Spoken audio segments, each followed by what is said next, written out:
Саламатсыздарбы, Кабары медиа каналынын көрүүчүлөрү. Бүгүнкү күнгө алынган жаңылыктар менен тааныштырабыз. Биздин каналга катталып, лайк басып, акыркы жаңылыктардан кабардар болуңуздар. Бишкек шаары абанын булганышы боюнча 1-орунга чыкты. Бишкекте дөңгөлөгү жок кетип бара жаткан маршруттук такси. Кыргызстан медалдык эсепте дүйнөлүк рекордто 5-орунга чыкты. Нефтепродуктларды бизге Кыргызстанга киргизе турган мафиянын азыр көйрөгүн кармадык. Кыргызстанда дарылардын фармацевтический мафия бар экен да. Биздеги дарылар бүгүнкү күндө эң азы 3 эсе, эң көбү 10 эсе кымбат сатылып атат.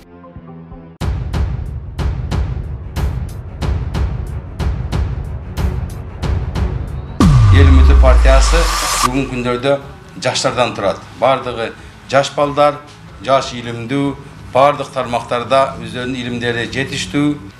Негизги бүгүнкү күндөгү буга чейинки биздин 30 жылдагы иштеп келген биздин депутаттарыбыз, 30 жылдан бери бизди башкарган аткаруу бийлигибиздин эмне себептен бүгүнкү күндө кыргыз мамлекетинин алдыга алып кете алышкан жок. Эмне үчүн бүгүнкү күндө биздин абалыбыз тошто бүгүнкү күндөгү абалыбыз деп маны бардыгыңыздар жакшы билесиздер. Биз депутаттар боюнча айта турган болсок, алардын бардыгынын акыл эси жайда, илими жайда, кылган өзүнүн жеке иштери өтө жакшы.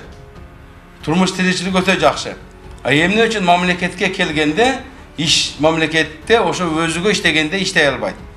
Мамлекеттин кызыкчылыгы менен өзүнүн кызыкчылыгы туш келген убакта алар мамлекет өзүнүн кызыкчылыгын мамлекеттин кызыкчылыгын жогору коюп коюшту. Ушул акыбалга биз келдик.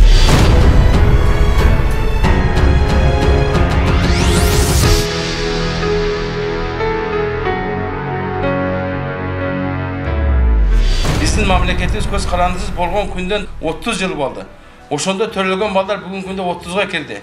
Ошол убактагы бүгүн мектепте окуган балдар 30, 40, 45 жашка кирди. Мына ошолор бүгүн чогулуп, биз жаңылууну жасайбыз мамлекетибизде. Мамлекетибизге ошол жаңы коррупциясы жок, алдыга түртө турган парламентти түзөбүз. Аткаруу бийлигини түзөбүз деп ушул жаштар бүгүнкү күндө биригип шайлоого кетип атат. Эл Үмүтү партиясы аркылуу. Эл Үмүтү партиясыны колдоп берсеңиздер, Эл Үмүтү партиясында сиздердин ишенимиңиздерди толук актайт.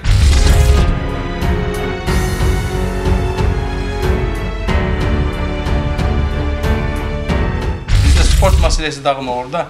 Биздин жаштарыбызга любительский спорт, профессионалдык спорттун деңгээлиде биздин ушу негизинде Кыргызстанда, анын ичинде биздин Баткен облусубузда, Баткен жергесинде өтө мындай чагында артта калганда. Значит, бүгүнкү күндө биз ошол бюджетибизде, местный бюджеттерде, жогорку республикалык бюджеттерде ушу спорт тармагына дагы акчаларды бөлүштүрүп, анын ичинде биздин Баткен жергебизге спорт тармактагы ушу максага турган спорт залдарды куруп, тренерлерди чакырып, ошолорго татыктуу зарплаталар маселени чечишибиз керек.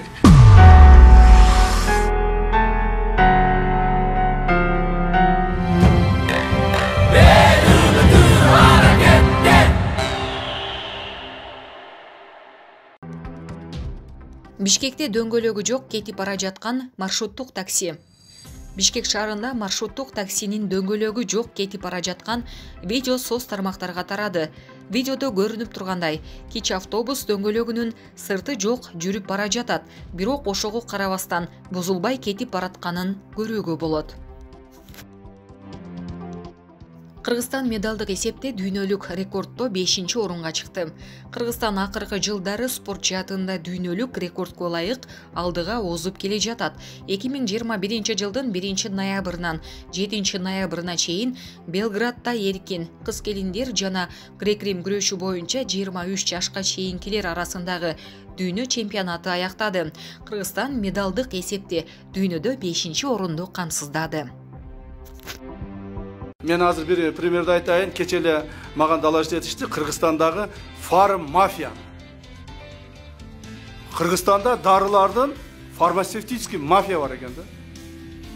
Биздеги дарылар бүгүнкү күндө эң азы 3 эсе, эң көбү 10 эсе кымбат сатылып атат. Мунун бардыгын атайлаган, даярдалган адамдар, биздин мамлекеттик кызматкерлер менен чогуу, биздин врачтарыбыз менен чогуу, чоң мафия түзүлгөн.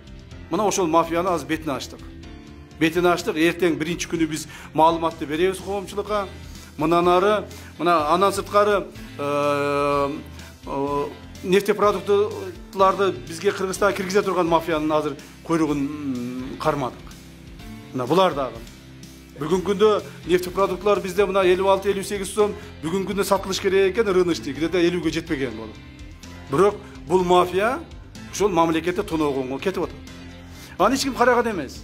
Жетекчилер да карабайт, мамлекет да карабайт, эч ким караган эмес. Бирок ошону ар бирин караганга биз азыр багыт алдык.